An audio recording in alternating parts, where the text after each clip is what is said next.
आदित्यनाथ का आज चुनावी दौरा। धुआंधार आज 4 रैलियां मुख्यमंत्री योगी आदित्यनाथ करेंगे।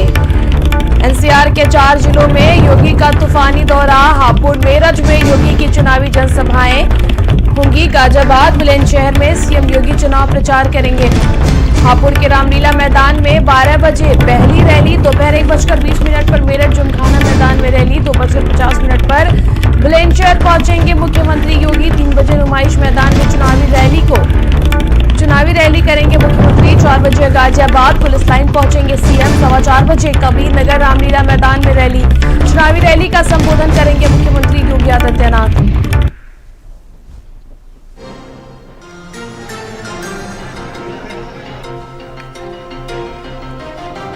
स्वीकार करते हुए और सम्मानित मंत्री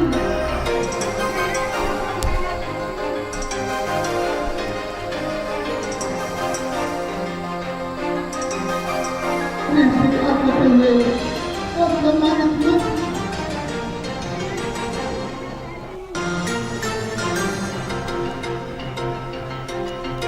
संवाददाता नरेंद्र हमारे साथ मेरठ से जुड़ चुके हैं। संवाददाता लोकेश गाजियाबाद से और हमारे सहयोगी समाम इस वक्त हमारे साथ लखनऊ से जुड़ चुके हैं। समाम मुख्यमंत्री के आज जो 4 जिलों में दौरे, इसको लेकर क्या कुछ अपडेट है, क्या कुछ समय निर्धारित है किस जिले की? समाम और उसमें सबसे पहला कार्यक्रम वो लखनऊ में एक कार्यक्रम में शिरकत करेंगे। खेलो इंडिया खेलो का एक ये कार्यक्रम है और उसमें वो शिरकत करेंगे। तमाम लोगो वगैरह जो है उनको जारी करना है और इस दौरान केंद्रीय मंत्री अनुराग ठाकुर भी उपस्थित होंगे और उसके बाद फिर उनके विभिन्न जिलों के दौरे भी लगे हुए हैं।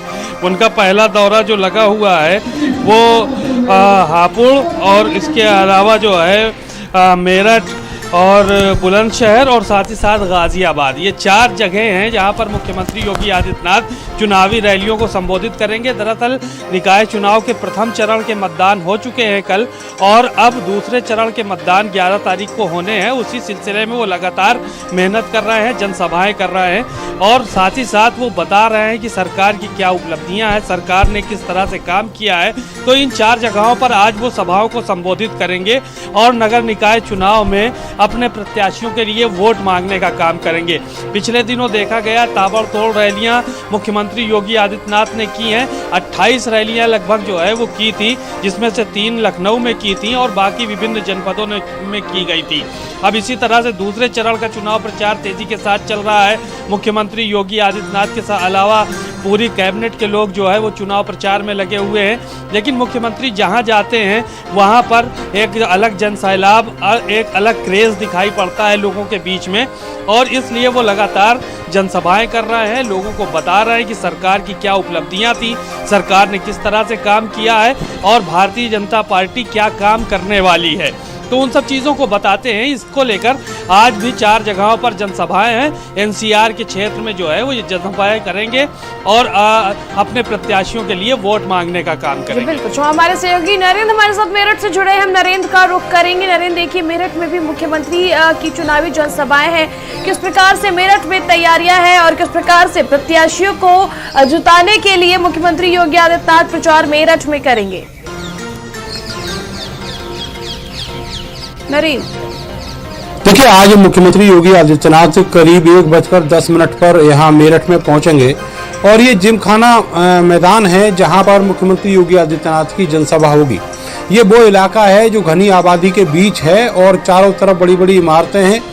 उसको देखते हुए चाक चौबंद व्यवस्था की गई है। बड़ी तादाद में जो एसपी हैं, इंस्पेक्टर हैं, दरोगा हैं, इसके अलावा पुलिस के बड़ी तादाद में लोग लगाए गए हैं। 2 कंपनी पीएससी की भी यहाँ पर तैनाती रहेगी। और आपको ये भी बता दें कि मुख्यमंत्री यहाँ पर एक दूसरे कारण से भी आ रहे हैं। वजह यह है कि टिकट वितरण के बाद बहुत सारा जो कुनबा है वो कहीं कहीं थोड़ा थोड़ा छिटक गया है। उस पूरे कुनबे को इकट्ठा करने के लिए भी ये जो जनसभा है वो काम करेगी।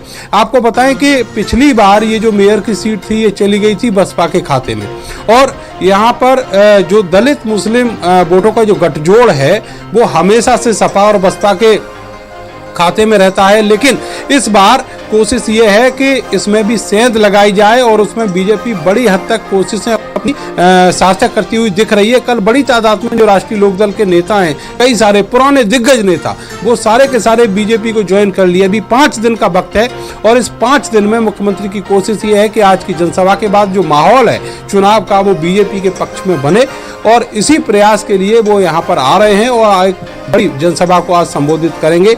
यहाँ के बाद वो बुलंदशहर जाएंगे और बुलंदशहर से गाजियाबाद। मेरठ से पहले उनकी करीब 11:30 बजे जो जनसभा है, पहली चुनावी जनसभा उनकी हापुड़ में है।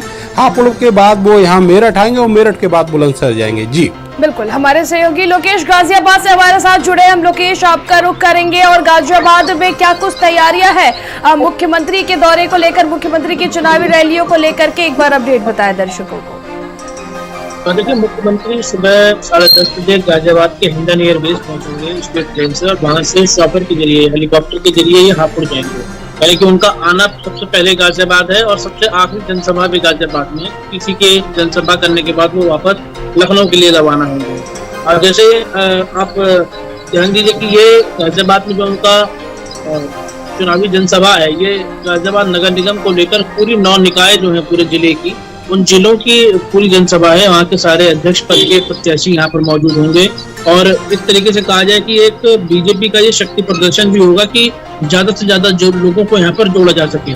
इसके अलावा ये भी इनपुट है कि मंच पर कई ऐसे पुराने कांग्रेसी और बसपा के ऐसे पार्षद हैं जो कि मंच पर ही ज्वाइन कराए जा सकते हैं मुख्यमंत्री योगी आदित्यनाथ के साथ, कि वो भाजपा ज्वाइन करने वाले हैं।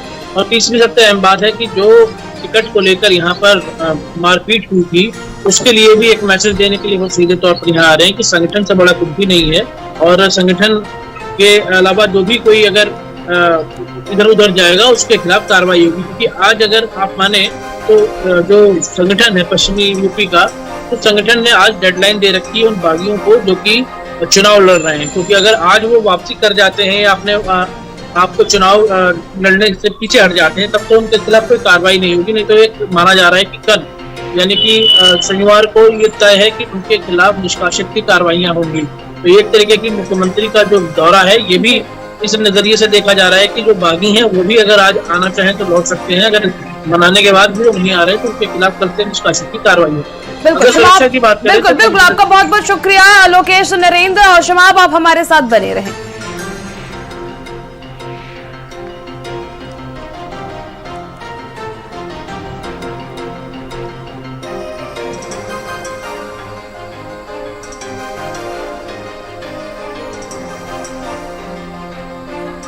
और वही